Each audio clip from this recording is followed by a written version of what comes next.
right, everyone. Welcome to KC Happy Hour, episode 74. We're just coming off our second broadcast weekend of 2023, and we've joked about how the season for us just seems to kind of add more races. We don't even keep a count anymore. Officially, our count was at 30. Had about 2 more weekends that we were kind of working on for the season. Breaking news here tonight, as of literally 15 minutes ago, when the deposit and agreement was fully set. We've got 2 more race weekends to add this weekend and next weekend for the Rotax Winter Trophy RTX Series, which is going to be held at PK Race Park this week up at West Palm Beach area. And then their season finale of the 2-week season and mini winter championship is going to award some grand finals tickets. Heads to Orlando Kart Center the following week, February 3rd, 4th, and 5th. We're going to be live streaming those. Originally, we were set just to do some press coverage for myself to go join Henry Baudet from the Rotax international crew and just do commentary and just do some social media posting. And in a quick turn of events here in the last 48 hours, which have been pretty crazy, and we're still finalizing some details and some meetings to come after tonight's show, we'll be rolling in. So we're going to have 6 straight weeks of racing live stream coverage for everyone here following along at home. These events and this week and next week, I'm sure, will be a little bit lighter turnout than what we're used to from the Rock Winter Tour and the SCUSA Winter Series for those tuning in. But it's racing. There'll be some inevitable big names that'll be there. A good amount of teams that came over to the East Coast for the Winter Tour will be running those events. On the West Coast, there was a little bit of news that came out over the last week. The Challenge of the Americas Series, that is going to be the first American championship to have the OKN engine, which is the CIK FIA format, taking what is their international single-speed package of the OK, restricting the rule book a little bit to try and keep costs down over there and around the world. They're moving away from running the OK and OKJ classes at anything beyond an FIA sanctioned event, and they're trying to either cycle out whether it's single spec 125 classes across the world in X30 or Rock, or more than anything, get the OK classes that may be single manufacturer spec, or just run at the national level and take this package there, because the rule book is a little bit tighter. The rev limiter, as we've talked about a lot on the show, 1,000 RPM lower than what they run over there, where they're hoping the rebuild periods will be a little bit better.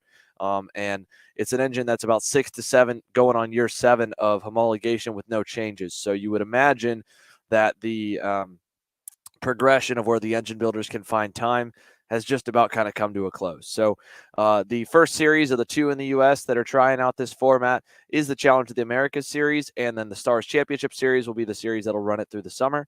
In both cases, it was replacing what was already a near non-existent or completely non-existent 125cc class at COTA. That was the Rock GP Senior and Rock GP Junior. They're also bringing in the Rock Junior Shifter class to try and fuel what's already a pretty healthy Rock Shifter field out there.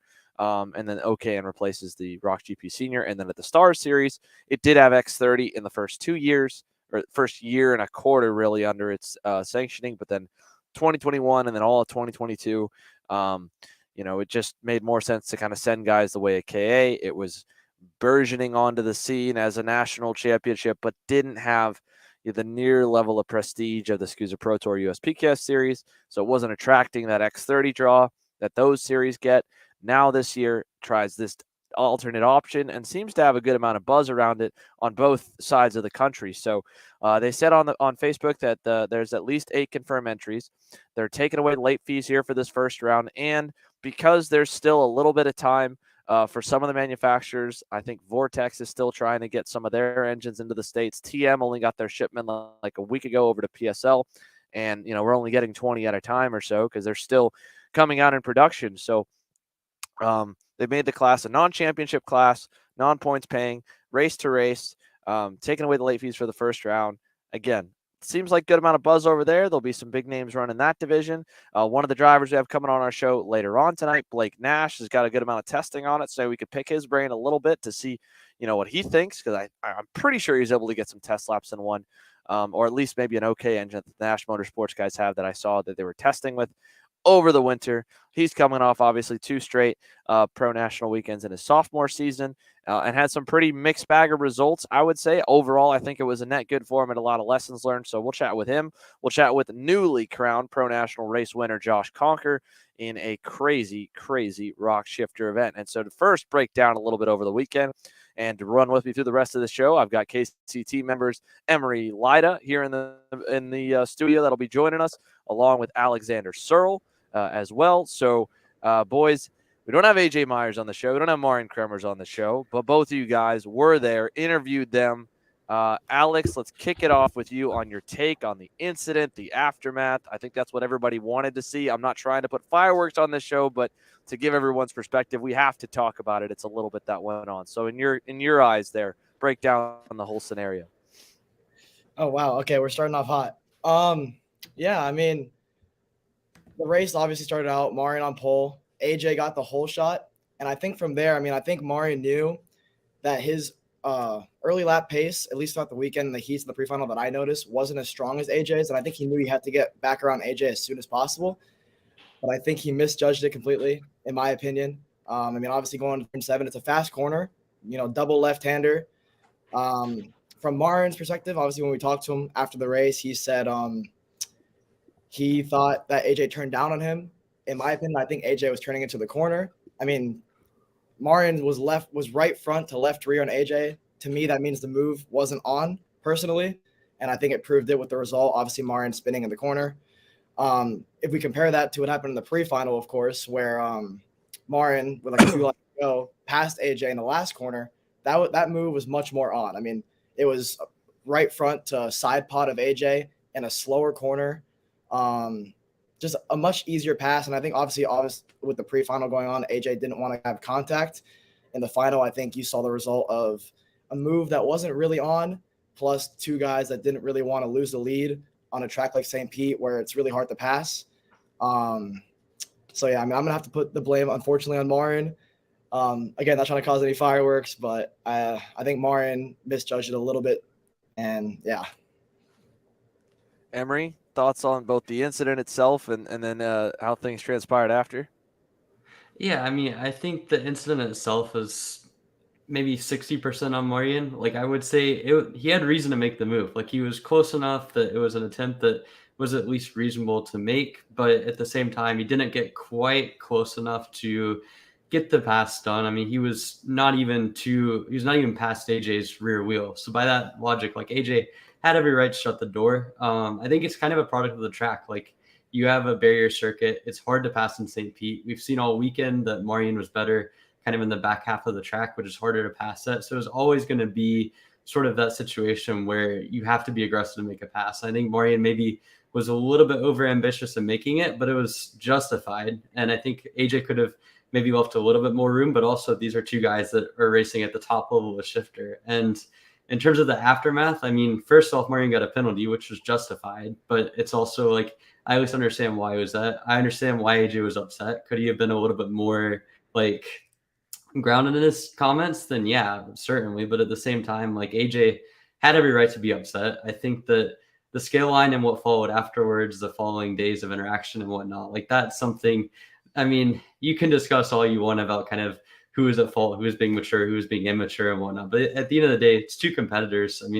They're at the top of their game racing for a race win. They make contact. Both of them essentially have their race ruined. Like, there's obviously going to be some harsh feelings there. And it sucks that we lost what was gearing up to really be a really good final between the two of them. But at the same time, like, that's racing. It's part of life. I think at the end of the day, AJ had less of the blame. I think that goes more towards Marian, but it's a racing incident. I think both guys are going to have to kind of put it behind them. I think that's a good way to put it. Aaron actually has the clip here for us. I didn't realize how much we had clipped up, so kudos to Aaron. If we want to throw that up there, Aaron, and I can walk through second, Conker third. Then you got Carrara in fourth, PK fifth. And so start into sixth, and now Marian Kremers up and over the rear bumper. Oh, no. Right there, we can see it. Go ahead and replay that back just a little bit more, Aaron, and back that up from the start for me real quick, and then just mute the audio. So, let me play it on through. And pause it right about here. Well, earlier. If you can pause it right into the corner, if you can, Aaron, that'll help a little bit. So, right before the contact. One thing that I think is worth noting is the shifter racing over here. If we even go back and I was thinking about this a little bit on the drive down from St. Pete here to Miami, that and over the weekend we watched at the KC house, we watched Supercross, which was going on over in San Diego. And in the motocross world, like, block passes are kind of accepted, where you kind of go in and there's a chance you take the guy down. At minimum, you're expecting contact with the pass. In karting, the similar move is called like potting a guy, going in hard into the corner, similar to how Jake French got by. I believe it was David. I can't remember the poor guy's name on the Ital card at Vegas. But with this kind of slide under the brakes, like four-wheel slide up and over the curb, potted him, got him out of the way. Those kinds of passes, when you watch the FIA KZ races, are a lot more common. Those guys over there block, I think, a lot more than the American standard do. And at the same time, when they do stuff it down the inside, like, the contact is expected. So for a guy like Marin coming over here, first of all, I think that's just a different style a little bit. And we don't see it as much translate in, let's say, the X30 and what we'll see in the OKN stuff of the single speed differences. But I think there's a lot of differences that we are starting to now see with our shifter fields getting back to be competitive again, running the same engine packages that they run over there and attracting more of those European guys.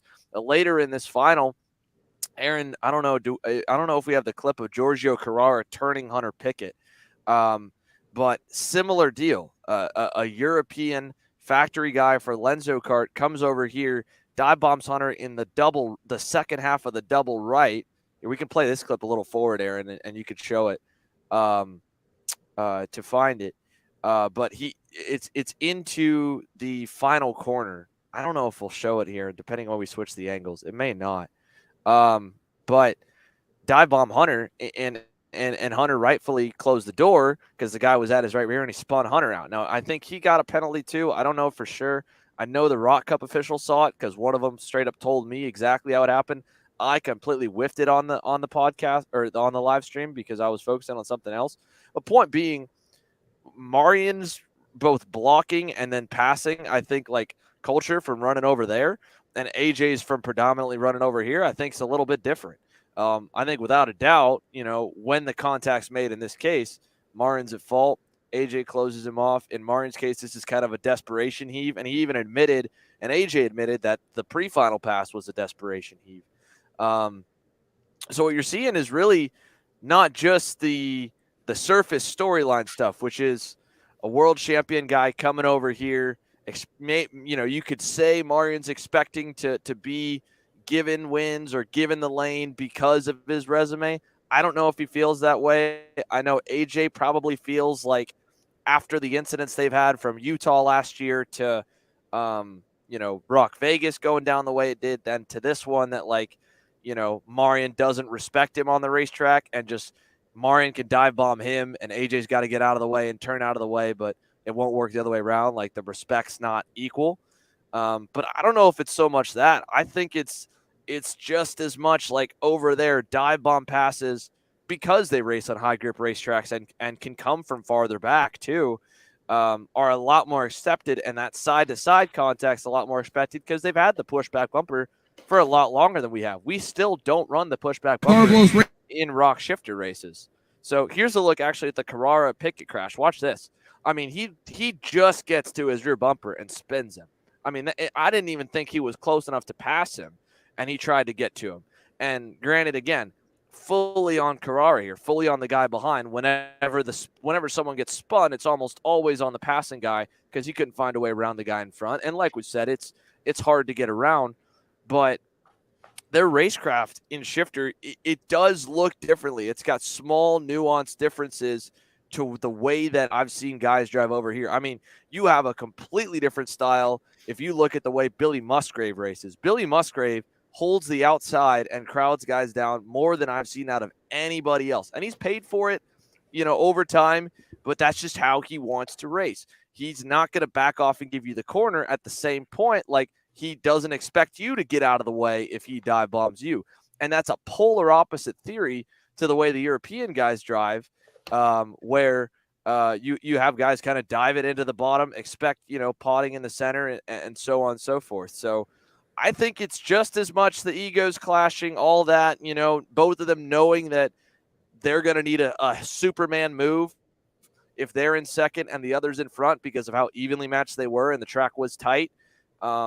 But I think just as much that's not being talked about is the etiquette is different over here. And I didn't really think to mention it until we got to this point. And even the Utah incident from last year, right? Like, Marian's coming from way back, and he's coming from so far back that AJ's not getting out of the way to give him the corner. AJ's like, all right, you're this far back. You're barely at my rear tire. We're going to go side by side. And what do you know? Marian stayed in there. There was contact, and AJ spins. So it's similar to how it is here. And so I think you could say it's just as much of a respect thing. And I want to get into the aftermath too, because I think that's interesting. But I think it's also notable to point out that it does seem like there is a different way those guys drive. Even I remember watching Gary Carlton win his Supernats with Formula K a few years ago. I think it was 2016, maybe it was 2015. I think it might have been 2015 because I don't think I was announcing with Rob at this one. And I mean, the whole crowd went crazy because that's our American guy in KZ against all the factory guys. But I mean, he went into like a 90 from two back, went in, potted the guy. The guy loses like 3 car lengths coming out of the corner. And that was just, it's accepted. Like, that's how those guys drive each other. So I think we've got 2 different styles clashing here beyond the I'm the American champ, like I'm just as good as you, or the I'm the world champion, like I'm better than you and I don't need to give you more space stuff going on with it too. So I think that's something that I didn't see in the comments, and I don't know how many people maybe believe me or side with me on, but I think it's something, worth picking up on too. Yeah, I mean, I agree with that, and just not even egos. I just want to talk about driving styles in general. I mean, I know they even said it in the interviews. Marian said, hey, my driving style is different from AJ's. Like, I throw it into the corner really, really hard. I'm fast in and I'm fast out. AJ is more of a back up the corner and try to get a really, really good exit. And I think that's also the result of what we just saw with the incident between those two guys is AJ's looking towards the corner. He's backing up that corner. He wants to get a good exit, and Marian just chucks it in. Obviously, that corner, if you notice, the wall kind of just cuts in like that, and it actually creates a really, really wide entry. And Marian saw that, and I think the gap closed faster than he expected it. And AJ just turned in, not expecting Marian to make that move. Because like I said, I mean, from what I noticed all weekend long, AJ had really, really good opening race speed. So I think that was a desperation move from Marian. But yeah, I mean, like you said, different driving styles. That's the result that you saw. That's a good point too about what they said for sure. That AJ's the guy that's been backing up his corners more. Marian's been driving it in a little bit deeper. Again, going back on Marian's upbringing on, he developed his shifter racing over there on higher, higher grip racetracks where you do drive it in deeper, even in single speed. AJ developed the majority of his shifter pedigree over here, where we race on a lot more low grip racetracks and a good amount of temp circuits. Emory? Yeah, it's also worth noting, like, they had a lot of give and take over the course of the weekend, too. Like, I mean, you look at the pre-final pass. I mean, AJ was pretty adamant that if he wanted to, they both could have ended up in the barriers in the last corner. If you look at I think it was heat 1 or heat 2, one of the early heats, it was the same thing in reverse where AJ got by. And in the early part of the track, if Marian really wanted to, he could have made that a lot more difficult. And then even throughout the races, like, there were a couple opportunities where if they wanted to make an opportunistic move in the heats, they could have. But I think that you get into the finals, you raise the stake, and you really just kind of see. I mean, Marian was talking about how aggressive he was going to be for most of the weekend. And you knew that with how difficult it is to pass at St. Pete, and the fact that, again, Marian's kind of strengths on that track kind of didn't really align with the best overtaking zones into 1 and into turn 3 or turn 4. But just in general, like, I think that you could kind of see that there was going to be that point of potential contact coming in the final. And I think that it's one of those things where AJ, like, it's not the first time he's had those incidents where he's turned in, and right or wrong. I mean, I think in this case, Marian's completely in the wrong on the incident, or at least predominantly to blame. The penalty was justified, but at the same time, like it's a difference in styles. It's like Marian kind of went for a move that in his mind was justified. It was a necessary move. It was not egregiously aggressive, and AJ didn't see the way, and they made contact. Like I don't think the like big narratives of Marian not giving AJ respect or AJ kind of whining about things that he caused. Like I don't think any of it's necessarily true, but it's also like you set yourself up for those over the course of those incidents. Yeah, Right. I want to point out one more thing. I mean, obviously hindsight 2020, but I was actually very shocked that AJ didn't defend as much. I mean, obviously that corner it's pretty quick even for a shifter, so it's not much of a passing zone. You can make any corner passing zone if you want to, but I mean, I think AJ should have defended maybe a little more than he did. I mean, he didn't defend at all because he should have probably expected, with the whole shot that Marian was probably hoping he would have gotten instead, that maybe Marian would have thrown in a desperation style move, which he ended up doing. And I think part of that might have been that Marian maybe expected a defense from AJ and it didn't happen. So he just threw in a move that he deemed justifiable, and maybe it is, but ultimately they made contact. Yeah, so the story rolls on. It obviously, I saw one comment or one DM I think we got that it's going to be a spicy year, and I agree. I mean, these two brands, these are the two leaders of the two headline shifter brands, national number 1, national number 2, 21 and 2022 champions. And of course, coming into what is going to be another, probably back-to-back weekends. I think both of them are now going to be more motivated than ever, especially for a little bit. It almost seemed like the Magic guys had more of the chip on their shoulder, and Marin and the PSL group were like, all right, well, we've got the plates. Like, we're not as concerned with you guys, but I think, I don't know. We'll see where it all shakes out, but they're going to meet a whole lot more. They have to race with each other a whole lot more. At the end of the day, I think, part of the reason why I wasn't going to invite them to come onto the show is, racing incidents happen. They might be frustrated and they might drive each other a little harder. They may not be as chatty on the grid or in the scales as maybe they were earlier on in the weekend or whatnot. But, they're going to move on. They're going to reset. These are two absolute professionals, so they're going to move on to the next race. But you can bet that, like Emory said, there was give and take on both sides through the heats, through the pre-finals. There wasn't going to be that in the mains. And I think, I want to give a big, before we go to commercial break, and we're going to bring Josh Conker in after to give some love, because there were a lot of other storylines besides this one, include him getting his first pro national win, which is awesome, and a big win, the first win for Marinello, I think, since Robert Wickens in the Florida Winter Tour, dating back to like 2017 or something like that. I mean, that's huge for that brand and North American in general. But to the Rock Cup crew, to Robbie, and to the new head guy in command, Mike Burrell. They talked to me a little bit, Robbie especially, because Robbie was heading up a lot of the track design throughout the week, and he said he'd been listening a lot of the podcasts that we've done coming out of some of their temp races last year and coming into the weekend this year. We touched on it a little bit during the live stream. They made some minor tweaks to the racetrack that I think changed the racing up and made it a lot better, especially in the single speed, and it really added a few passing zones in the shifters. They're a little bit tight on space and where they can go in that lot that's smooth enough to race on. But they turned two specific corners, turn 8 and turn 3, into 180-degree hairpins that 1 year ago were double apexes that there was no passing at all. I think they tightened up turn 5 even a little bit to make that a better zone, and we saw Pickett make some passes there in shifter and a lot of single speed passes there. And then even the last corner, is different than the way they did last year. So I wanted to say, first, obviously a little self pat on the back for that, for bringing some of the drivers and all that on. But more than anything, these guys are really listening to the driver's input, to the team's input, and to everyone in the industry, and trying to make adjustments to their events. And I know there were the numbers. I don't know if this touched 200. I didn't do a personal count myself. I don't know if Aaron did, but we'll get that probably number before the end of the show of where the entries lined up.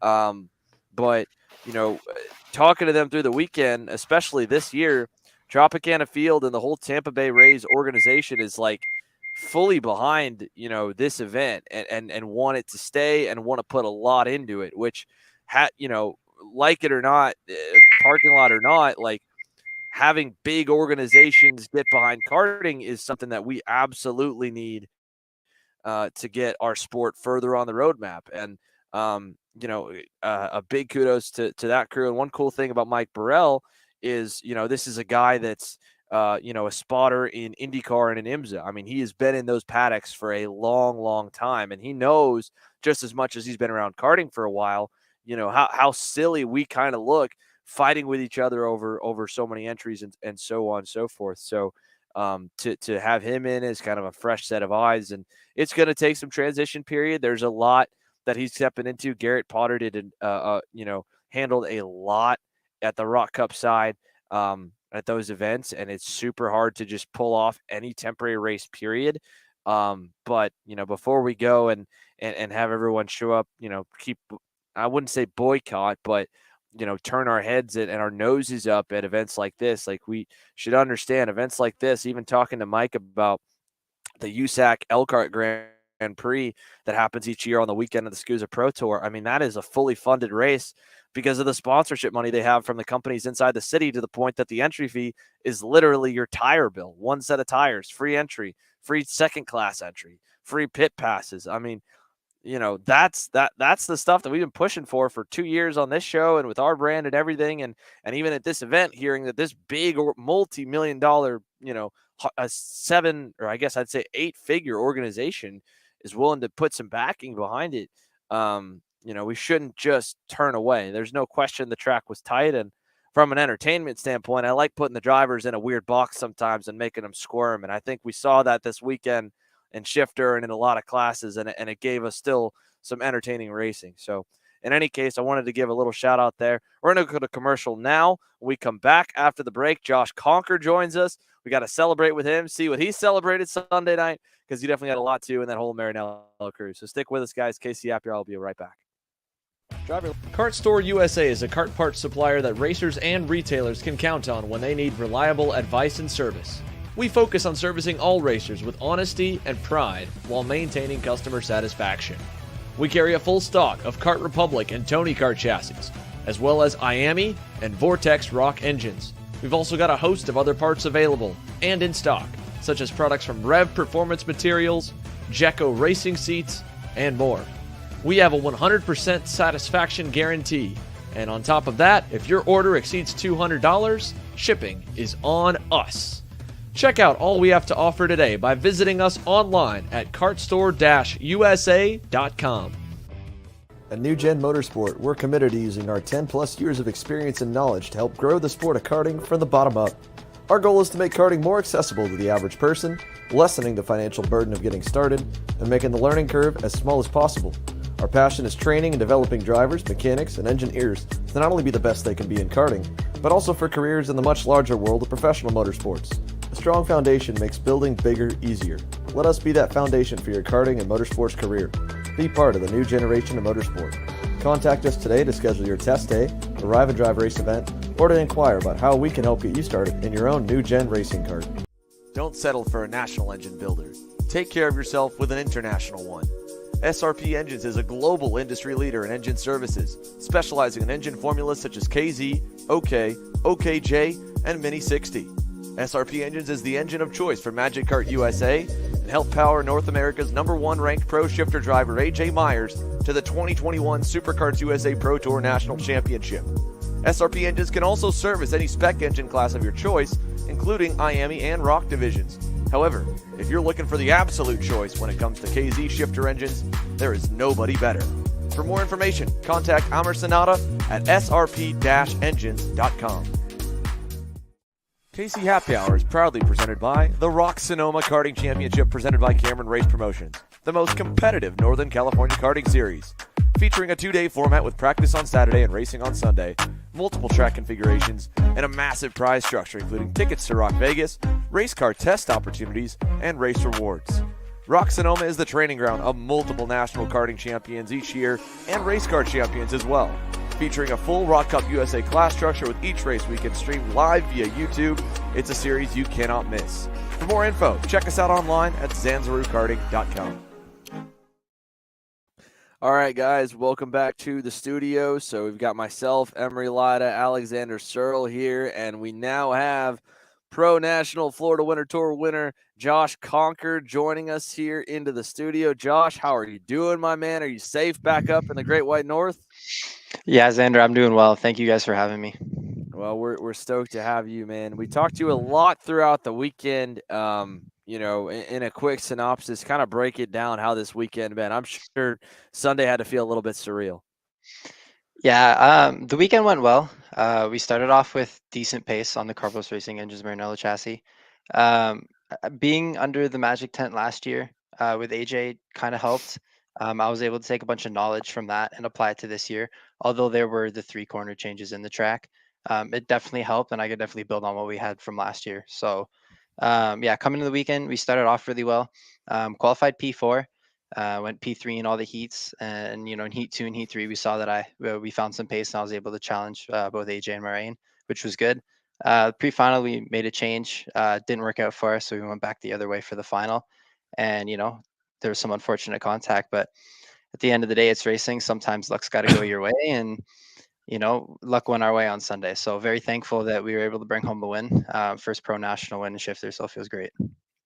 Yeah, I mean, it's deserved, man. I've always heard. I think it was Jeff Gordon that's echoed this too. That luck is the product of preparation and timing. So being in the right place, right time, and ready to capitalize on it. But for one of the comments that we had, which I thought was kind of funny, on our podium, was that who are all these guys in the top 5? Because to be fair, it's hard to get good coverage through the whole field, especially as you go through these race weekends, to expose who you are. So with your first time on this show, to a lot of viewers that maybe didn't see you too much at the Stars races and interviews there, I mean, who is Josh Conker? How do you kind of describe yourself as a guy and your background in the sport a little bit? So most people don't know this, but I started out racing Briggs LO206. That's what I did for like the first 12 years of my karting career up until 2018, when we went straight from 206 to shifter. I touched nothing in between. So we made the biggest possible jump you could make, which was wild. It took me a little while to get my footing. Not going to lie, it was hard the first couple of years. We ran Marco Oldhofer's Gear Up F Series, a couple of races back in Canada. In 2019, I was fortunate enough to go to the Rock World Finals, and then as well as 2021. But within that 2020 era, as this COVID kind of started, races kind of fell off. So I wasn't in the seat as much as I'd like to be. And then picking up 2022, ran the full star schedule, hit a Pro Tour race, my first ever Super Nats back at Rock Vegas. So yeah, just a Briggs 206 kid, got a great opportunity to race a shifter kart, and is now ripping shifters nationally in the pro scene in the U.S. And so, talking about shifters here, especially at the, midway point of the Stars season, you got linked up with the Carlos Racing guys and the Maranello chassis, and you had just one test weekend, went into the race. I'm sure you've gotten at least a little bit more seat time on the go-kart. Talking with, guys like Hunter Pickett, who also had a mid-season team change, he said he didn't really feel super comfortable on the barrel until probably the end of the year. So where do you kind of rate your comfort on this chassis? Because like you said, you've run with Magic before. I think the first time you came down, I saw you on a Tony kart, if I'm not mistaken. And then, now you've been on this thing for about 8 months. So where do you feel comfort wise, and what, is there a lot of similarities chassis wise to how this rides to some of the other stuff you've driven? Yeah, so 2018, we came down for Rock Vegas. I was on the Tony kart. I drove with Checkered Motorsports for that race. When the borders opened up, we were able to come back down. I ran with Magic for the Florida Winter Tour last year. And then, yeah, I ran an Energy for most of last year. And then we switched to the Maranello at the end of the season. So I'm pretty comfortable in the chassis right now. We met Carlos in 2018. He's Portuguese as well myself, so we got along very good. The relationship's super easy. So yeah, just comfort level within the teams, 10 out of 10. Everybody's super, super helpful, super respectful. We all have like the same sense of humor, so we all get along really well. And then with the chassis, the Maranello, I haven't driven a CRG before. So for those who don't know, Maranello is made by CRG, but it is their own design. So never driven a CRG. It took me a little while to get used to the brakes because with the Tony Kart and the Energy, the braking system was definitely more aggressive. So took me a little while to get used to the brakes. We did some test days after New Jersey in upstate New York before going to Cincinnati just to make sure we were fully prepped for that. But other than that, since Supernats, I've been out of the go-kart and hadn't touched it till we got on track Thursday morning. So my last question for you before I'll pass it off to the boys here and conclude it out a little bit is, again, we were talking about the track layout a little bit. I know you were in the green room listening here right before we got you on the air. From your perspective as a guy that ran at this, the full Florida Winter Tour last year, and then running the track again this year, right? What did you think of the changes? Do you think it helped you guys a little bit? I mean, obviously you and Hunter had a good little battle there, and Giorgio was pressuring you in the main. I mean, you had to make some passes through the week and shifter. So what was it like from your perspective? I did like the changes better. Doing the 2 hairpins definitely helped, especially turn 3, because last year turn 3 was very difficult to pass with the double apex on the left. The hairpin made it easier. That's where I got Hunter eventually for the win. So yeah, I do like the track. Like the layout's fun. The bumps not so much. My ribs are still a little sore, but first time back in the cart, beat the body up a little bit, never hurts. But yeah, like we race tracks in Canada that are super small and super bumpy. So for me, it wasn't really like a big deal. I'm kind of used to it. It kind of feels like home. But for sure, the corner changes helped the racing a lot. Made it, it was able for passes and a little more racing. Yes, you still had to be aggressive to make your passes, but at the end of the day, as long as the guy outside you was willing to, give you a little bit of space with the aggression, then everything was going to work out okay. Yeah, I mean, I think it's cool that we have on like our national circuit here of the 20 or so events that we've got on between, Stars becoming more and more of a pro national recognized series, the Winter Tour, Rock Vegas, Supernats, and then the U.S. Pro Kart Series and the Scusa Pro Tour and Winter Series and all that. That we don't really have any short tracks anymore. Not at least in our world. The closing of Ocala Grand Prix, everywhere we go is 45, 50 seconds or more, and a lot more strung out straightaways, a lot more towing. And I thought it was cool that we're kind of going back to a bull ring and we have that on the schedule again, because having some variety, I think is key. Going as convenient as it is for us to have 3 U.S. national events in Orlando from the teams, because it is such a big country, just like Canada, where you guys are also kind of split a bit east and west with a lot of your events. I think it's cool to go to different venues and to see the flair. And this was definitely different than just doing another round at Homestead. So to Alex and Emory, what do you guys have here, if anything, for Josh? I'm going to start it off here. Just congratulations, obviously. I mean, first of all, I'm going to pat myself on the back a little bit here. You were my for the feature win, actually, so I kind of predicted that.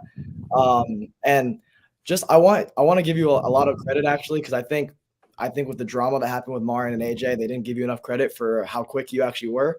And I think it was the third heat you were matching the leaders on pace. I mean, I think maybe a lap or 2 more you might have actually passed AJ one in heat 3, or maybe it was Marion. But I mean, you were right there on pace the whole weekend, in my opinion. So, even with the contact or not, I think you still would have had a chance at the win. And obviously, like Xander said, luck is preparation meets opportunity. And you seized the moment. So, congratulations. Yeah, thank you very much. I was actually told that that you picked me after the race. I had a phone call with my mom, and she's like, "Yeah, Alexander picked you to win." I'm like, "There's no way anybody picked me to win that race. Like, let's be real here." And she's like, "No. Like, I'm serious. Like, he picked you to win." So, yeah, thank you. I appreciate that. I appreciate the confidence. Yeah, I think we were purple in the second heat at the end of it when I was running behind AJ and Moraine. And then, yeah, I made a mistake at the start of heat 3 and I gave AJ 2 or 3 carts, but I was slowly bringing it back towards the end of it. But yeah, we did have good pace. We've been working at it hard. So it's good to see that the hard work has paid off. Yeah, and also Josh, first off, again, I want to congratulate you, because I mean that's an insane accomplishment. Also, like on pure pace, you were there pretty much all weekend. From basically heat 2 onwards, like you mentioned, like heat 2, you were purple at one point at the end of the race. Heat 3, more or less marginalized, and even in the pre-final, when you said you made a change and it went backwards, it still was at least kind of like the in-between zone between AJ and Maureen and then the rest of the field. I just want to ask though, because along those lines, you had 4 days on track, and again, St. Pete's a place temporary. It's a parking lot track, a lot of greasiness in the opening parts of the weekend. I want to ask kind of how you felt like the track evolved, and how do you think that kind of helped out with your setup over the course of the weekend? Because it certainly seemed like what the track was like on Thursday and certainly Friday morning before you got into qualifying was quite a bit different than the actual race. Yeah, always with the temporary circuits, when you first get on track, it's greasy, it's dirty, it's dusty. So the track evolving always helps. But we didn't really change the kart that much. Like, we came out with our SuperNet setup. It kind of stayed the same. We made an axle change and then we made some camber changes. But other than that, it didn't really affect the go-kart any. We just continued rolling with the grip. Whenever the grip kept coming, we just kept getting quicker and just a little more confident with the braking zones and, being able to carry the rolly spade in the center of the corner. So yeah, overall, like, the temporary circuits are fun. It's definitely a challenge. It challenges the driver more to learn to be quick and, to learn faster and to adapt. So yeah, just with the grip and the chassis, everything pretty much stayed the same, because we'd just done 2 parking lots before that. So it was good to kind of go back and not have to work too much on it, not, throw the kitchen sink at the go-kart trying to find speed. So one more question I have for you before we let you go. You guys were in Rock Shifter, at least, somewhat of a single car operation on your end, right? You didn't have a teammate right up at your level of speed.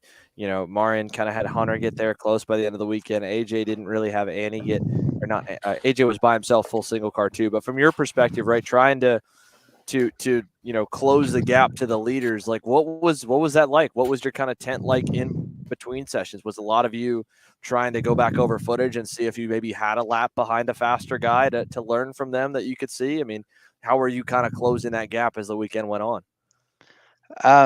It's not really like as you think. So everybody likes to come off the track, they debrief with the mechanic, they download the data, they look at the data, they look at the GoPro footage.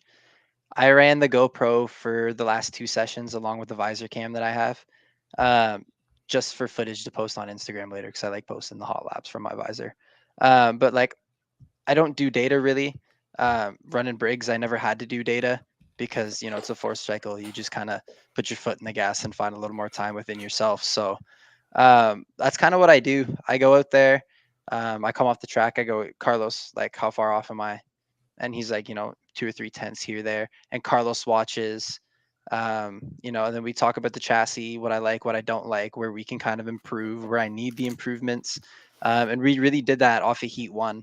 After I got behind both Marin and AJ, I watched where they were going, where they were putting the cart, and, how the chassis reacted to the way they wanted it to, and where mine wasn't reacting the same. So just kind of by eye and by feel is kind of how we were doing it.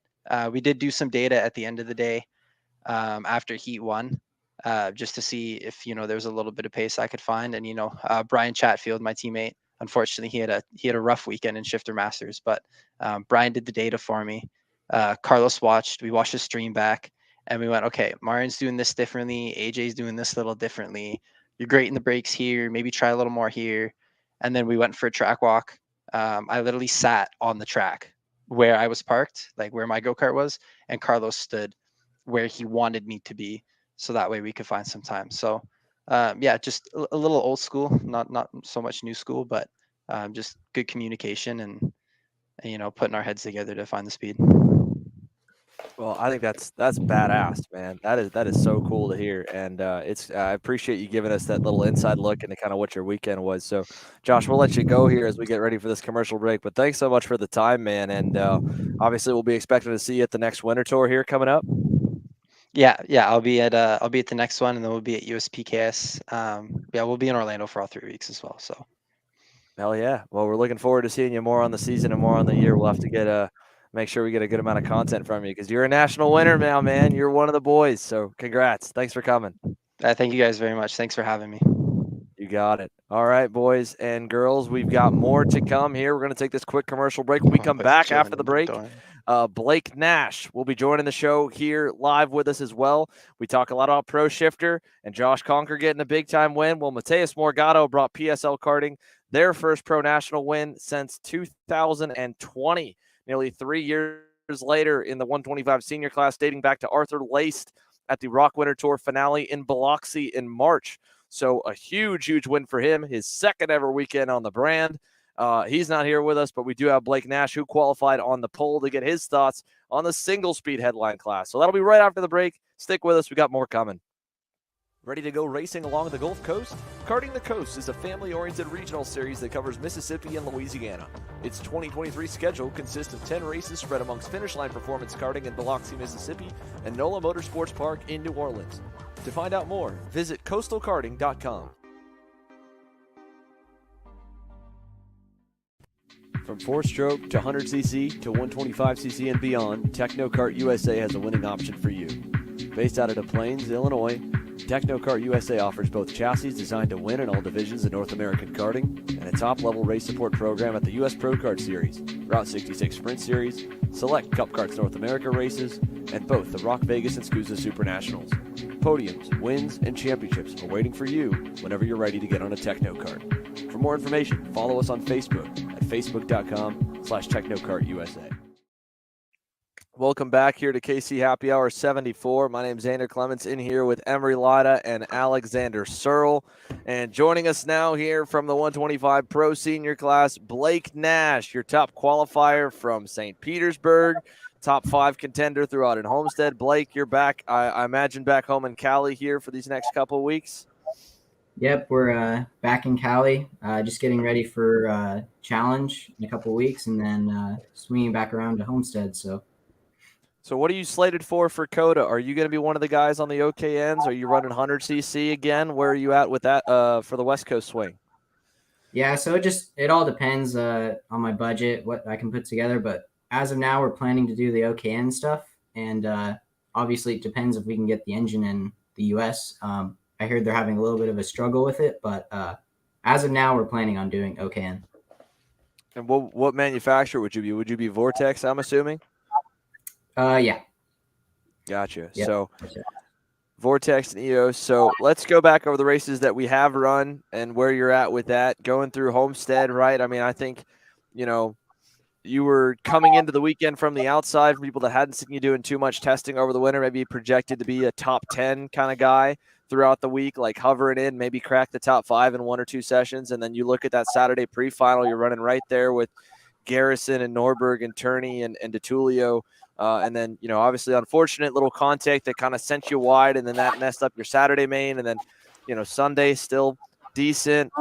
Go over to St. Pete, qualify on the pole. I mean, pace-wise, it seems like it's been a successful 2 weeks. Just maybe, little things here and there, I'm sure that probably bite at you on the way home. Oh yeah, it's been a up and down roller coaster the last 2 weeks. Like you said, I think the pace is there. Some of my racing decisions, I don't think I'm too happy with. I'm still kind of new to this 125 category. I mean, before that, it's just been all 100cc for me. So I'm still kind of getting used to it all. But yeah, I think pace is there. I mean, obviously, Homestead, we were top 5 almost every practice session, really. And obviously qualifying on pole at Rock. So yeah, I'm happy with the pace. Still got a little bit of work to do with the racecraft and decisions, and but I think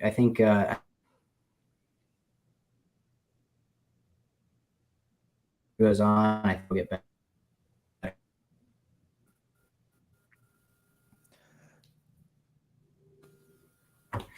Sorry, I just I lagged for a second there. I'm on Starlink over here, but I got you. I think I got most of it. And I know that the boys did as well.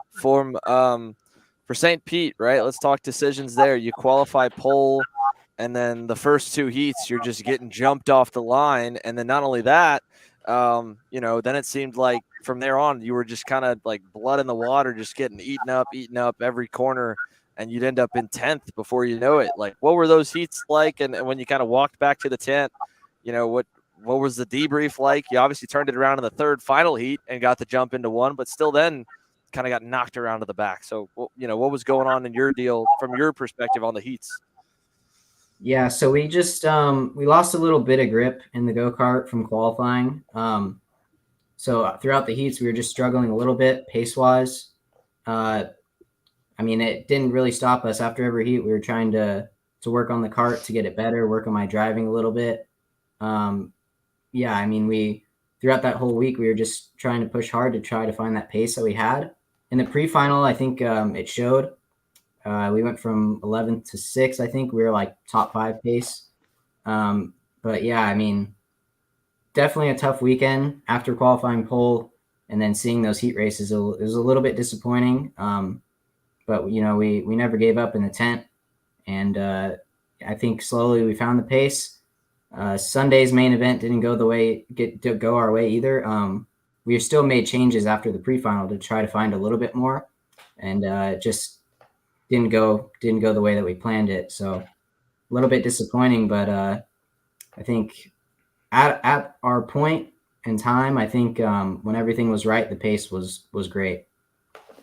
And so that's, I think for sure proven in terms of the changes from 100 to 125. I've had you kind of talk a little bit about that on the show, a little bit in some of the interviews, right? I mean, I think especially at Homestead, but even in St. Pete, there's just more players, and everyone kind of knows that there's more guys that can get to be on pace. So there's a little bit more elbows out even further back down the grid, and it's not, I would say, like elbows out aimlessly, right? Like they're purposefully kind of shuffling guys back or making decisions to block or to make a pass for fifth or seventh because they know that it could really wound you. I mean, is that kind of how it seems like from the driver's seat? Because to me, it looks like every move a lot of the guys make in that top 10, top 15 is so much more calculated in the 125 classes than in KA, where in the 100cc stuff, where you're only racing maybe 5 guys in that lead group, the only calculation is, well, should I push him or should I make him push me, or do I even really care? Like,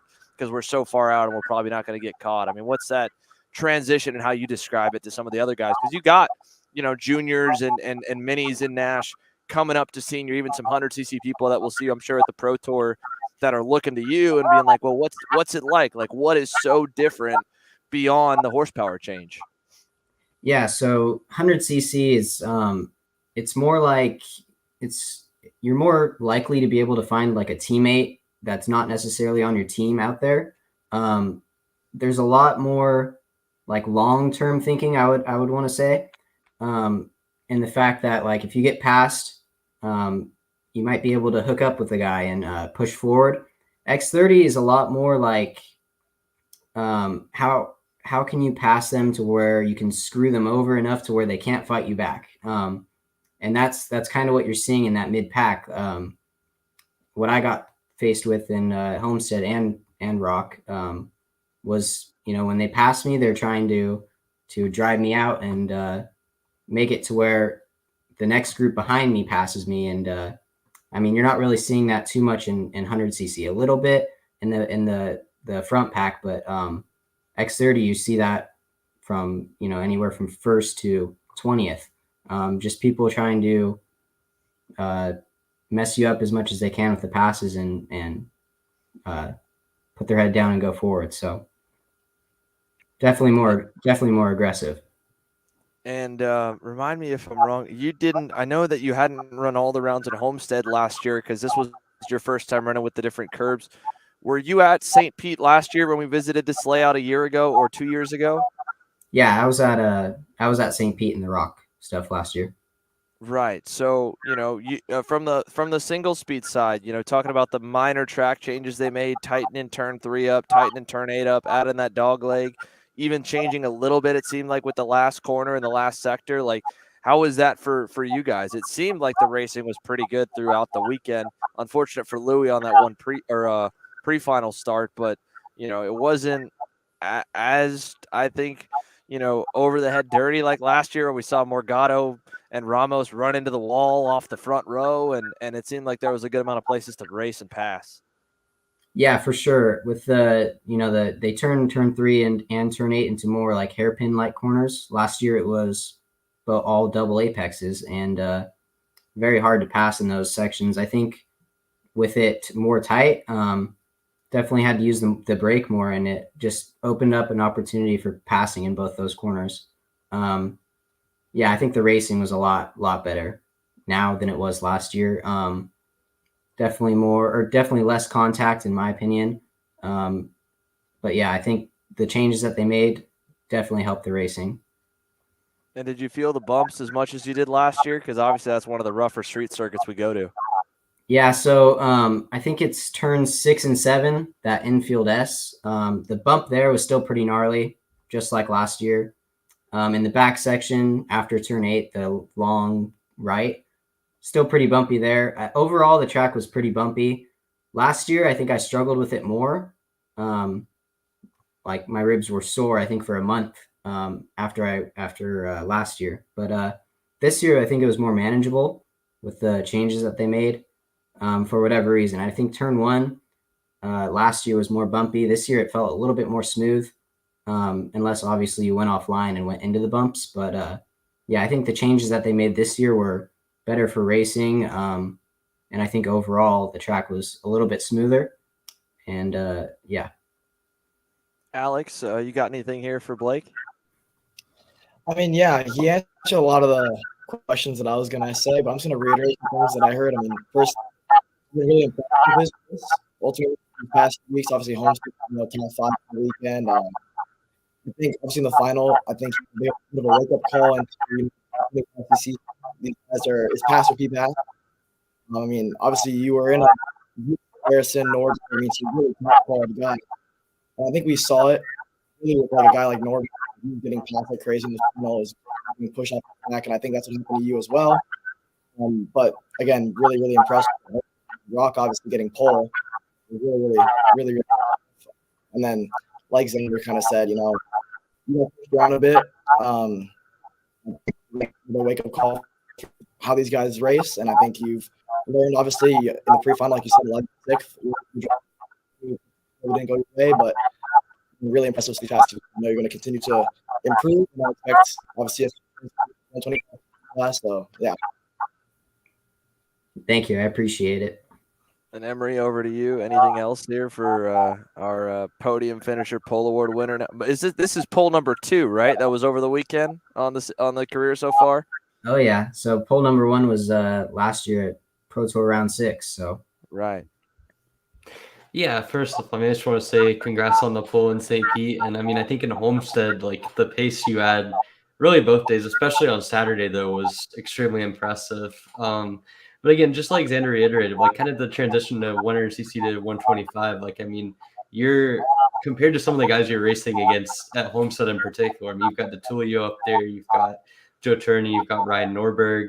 Even a guy like Donovan Bonilla, he's still got a fair bit of experience in 125, and even for him, it was kind of like a breakthrough weekend. I mean, just talk to me about some of the mindset changes that go with them. You mentioned kind of like in 125cc, people are kind of looking to screw you over, for lack of a better term, and just kind of how that impacts like when you're going into a race, like how you have to kind of view it as a strategic battle.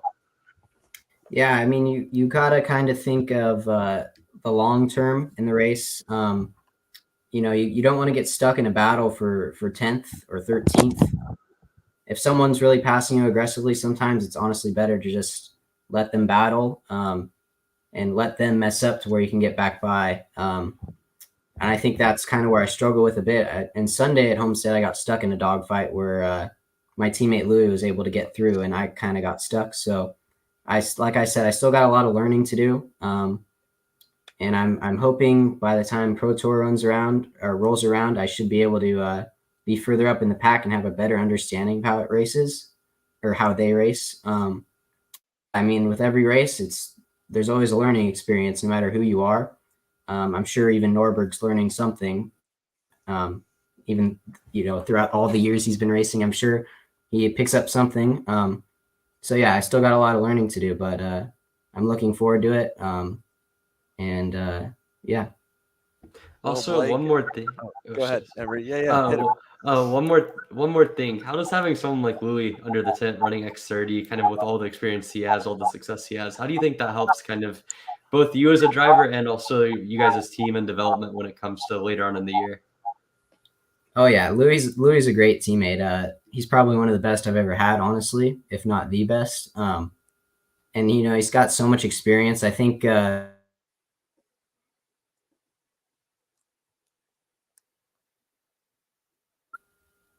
have such a good opportunity just to learn from him. And I mean, he's an international talent. So I think just having him under the tent in general is good for me. Even when Thomas came over, Stoltramanis, it's just a great opportunity for me to be able to learn from some of the best and hopefully, bring my talent up and get to that point where I'm one of the best. So. Well, it's a pleasure having you on the show. I apologize if I sound a little bit laggy here as I wrap it up, but Blake, we're wishing you the best of luck over at COTA. Hopefully everything comes together. You can join that OKN field, and we're looking forward to having you back on the KC live stream for the finale of SCUSA and all the way through the rest of the year, man. Congrats on a solid start. I know it doesn't feel like that because there's no hardware, but really, really solid start to your year, buddy. Thank you. I appreciate it.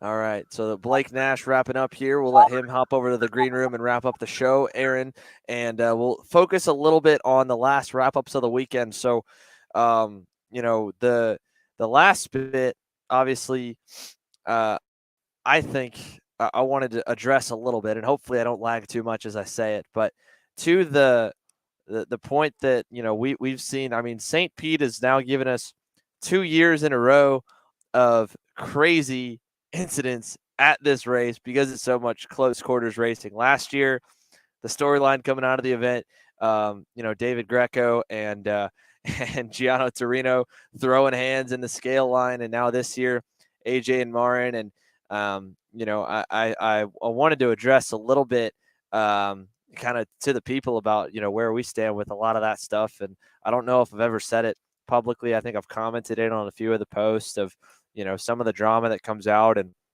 a lot of times we try to save drivers from themselves from saying too much over the mic and getting a little bit too wordy. But we try to stay pretty positive with everything kids, with everything local, with everything regional, and especially the support classes. And then when they get to senior, when they get to pro classes, as we call them, which is your X30 and your shifter classes and your Rock GP senior classes is our pro national divisions. Everything else is just kind of national, like KA, all the junior ranks. On the way up, 206, when it's at the national level with CKNA races. But I think that at some point, as long as we have enough content coming out that kind of talks about everything, it's the spark that might show guys the sport. Drive to Survive's over dramatized, but it introduced a lot of generic F1 fans. Kart Life was over dramatized on True TV almost 10 years ago now. Brought in a lot of new kid karters before the DTS era. And I think the same thing is finding that balance on our end of content that's, maybe a little bit passionate, maybe a little controversial. I'm definitely a lot happier with the way this year's content went than having a fight, because I think it makes our sport look passionate but real, showing that these guys care that much to beat each other in a 12 kart field, because that was one of the funniest parts of the weekend. I mean, these two guys were mad over a race win. Granted, it's the start of a championship that could get very prestigious by the end, and still already is 25 years of the Florida Winter Tour, but it was a small field. It wasn't a 40 driver grid. It wasn't the Supernats. This is pro guys going at it. And the right balance, I think, of all that is what we have to find. And I feel like as long as we give a lot of content and storylines out of the race, that we give love to guys like Josh, guys like Blake, guys like Morgado, again, getting Burrell a big win that they've been searching for a long time. I was watching this podcast of, I won't say good friend of the show, but definitely friend of the show with Kevin Harvick. Obviously this year, this is his last year in the Cup Series, so he's going to be doing a media tour, and he went on Corey LaJoy's Stacking Pennies podcast, which is a really cool podcast, and he talked about how in the old days, in his second season, I think in 2002 especially, if they weren't running good, it was put on a show and keep their name in the media. And then when they were running good, then, he was known in any case. And I think everyone out of this weekend now has become either a Marin Kremers fan or an AJ Myers fan, or a Marin Kremers hater or an AJ Myers hater.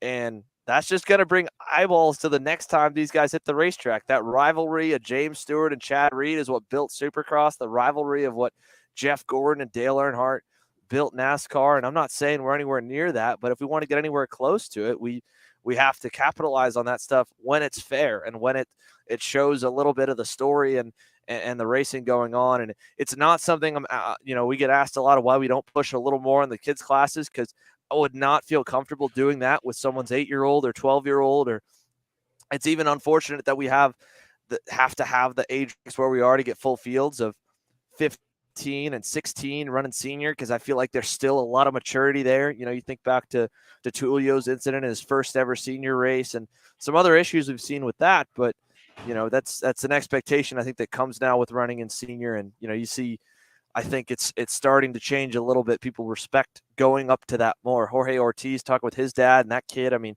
it has this more allure to go there and this extra respect, which I think helps the sport as a whole. But I didn't get to talk about that a lot. I don't get to talk about it a whole lot in general because we don't have a whole lot of controversy that happens.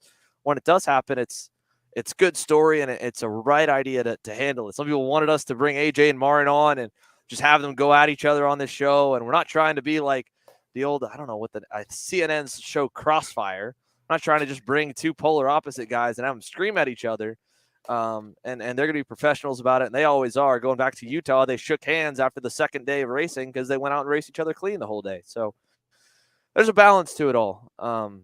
But I think it's, as a whole, a net good that you have rivalries in this sport at the highest level because it shows how passionate they are, shows how much these guys want to win. I mean, they both are fully sponsored drivers with 5 figures of a budget running their equipment, representing brands behind them, and they are expected to go out and win. And that's why you don't see that give in the mains that we saw in the heats, I think. I mean, Emory, Alex, you guys can echo a little bit, but I think that's also what we're seeing is these guys are representing brands. They know the exposure that it gets for them and that they need to go out and perform week after week, race after race. And, that's just a dynamic that is so different at the highest level. And it's why, again, I'm cool pushing it that way, but I want to say that I would never do anything the way that we handled this incident if it was anything in the mini or the micro or junior classes, because that's just, many parents scare me in general. I'll just be honest. That's a scary part too. I mean,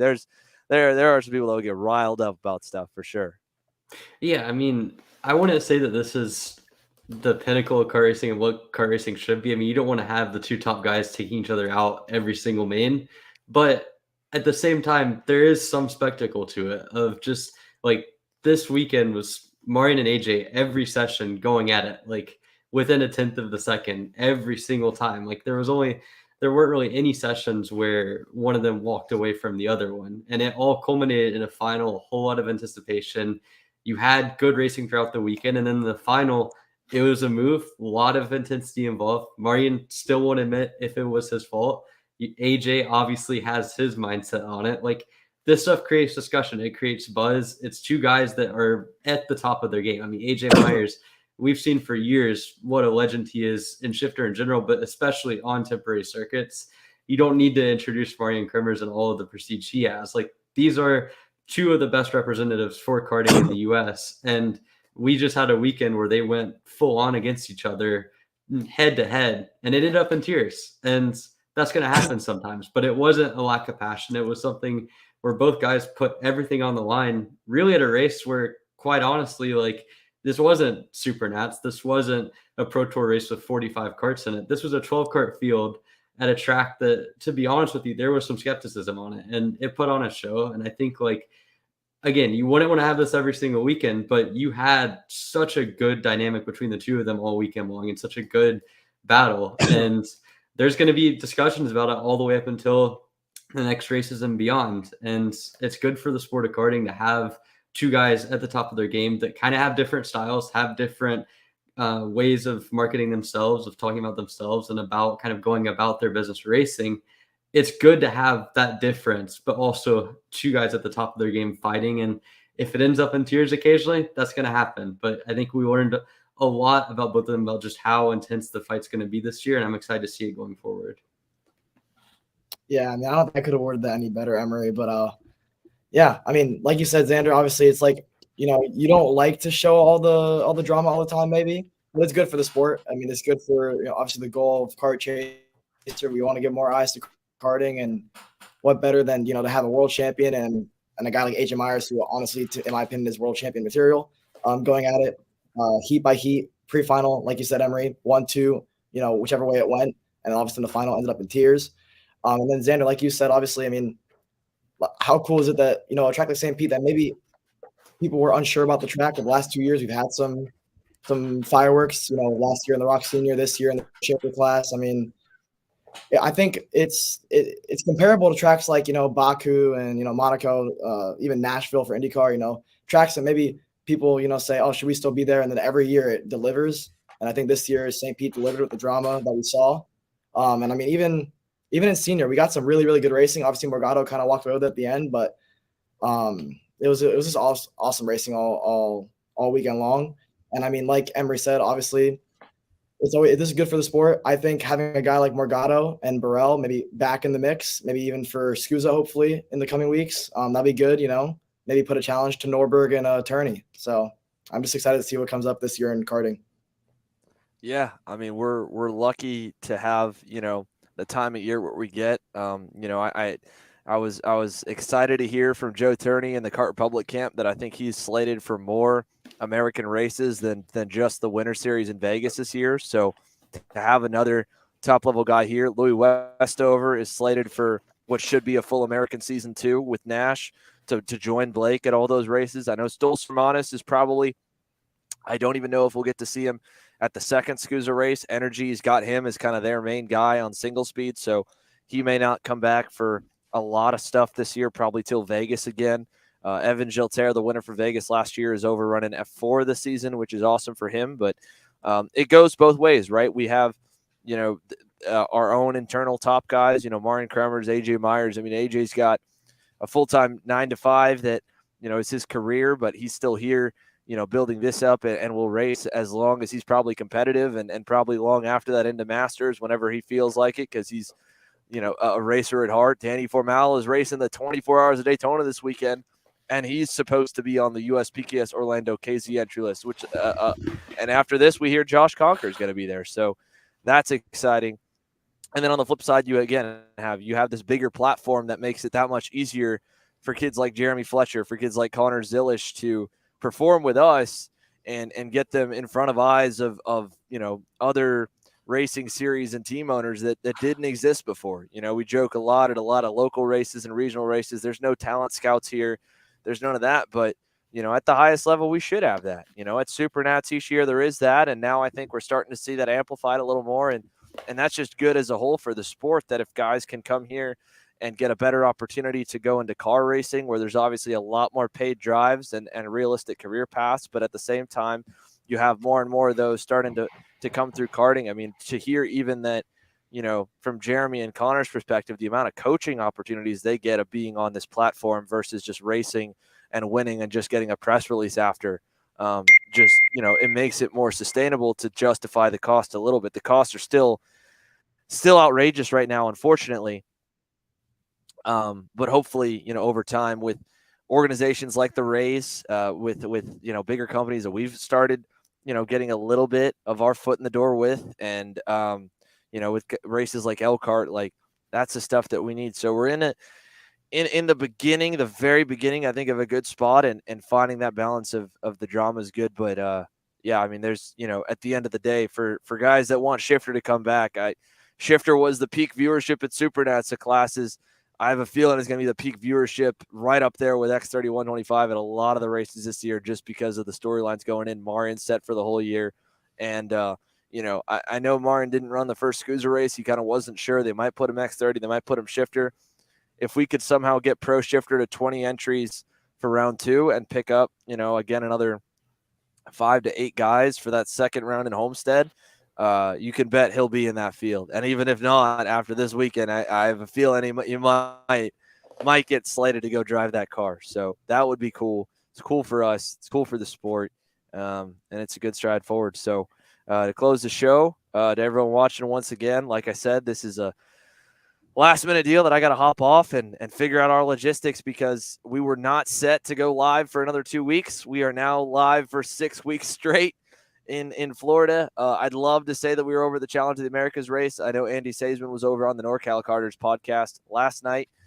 They're hoping for a good turnout over there. I just got the number from Aaron. We were at right around 180 entries for the first winter tour. I think it'll go up for PK. I think it'll go way up for Orlando, easily over the 200 mark.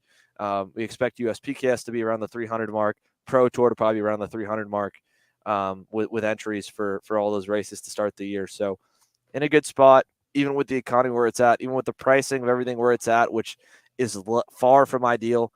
But, we can't mitigate that, but we can at least try to help the net a little bit by bringing some more eyes to it. So hopefully everyone enjoyed the show. We will be talking to AJ and Mari, and I'm sure it points throughout into those weekends. So you'll get some more of that tasty storyline to come, but it's going to go all year. I mean, it's a year and a half brewing in Mooresome, and they both, respect wherever it's at. They want to beat each other. They're racers. They want to go after it. So it's going to be a great season. Going to be a great season. We're 2 races in. We're sitting now with these 2 Rotax RTX Winter Trophy races. We're going to be at the Rotax Grand Nationals as well, which was already announced. That'll be run by the J3 group. This is with the RTX group down here to make us 32 live streams on the calendar for this year, with hopefully a few more to come. So good stuff all in all. We'll see you guys next week when we debrief a little bit from RTX Trophy and kind of preview some of the Challenge of the Americas stuff. I'm sure Blake and a lot of the West Coast teams will get out to Tucson and the Muscleman Honda circuit to test, which is a super cool racetrack. Would love to get out there. Would love to get out west really soon. So hopefully a really good show then. But thanks again for tuning in, guys. We will see you guys next Tuesday.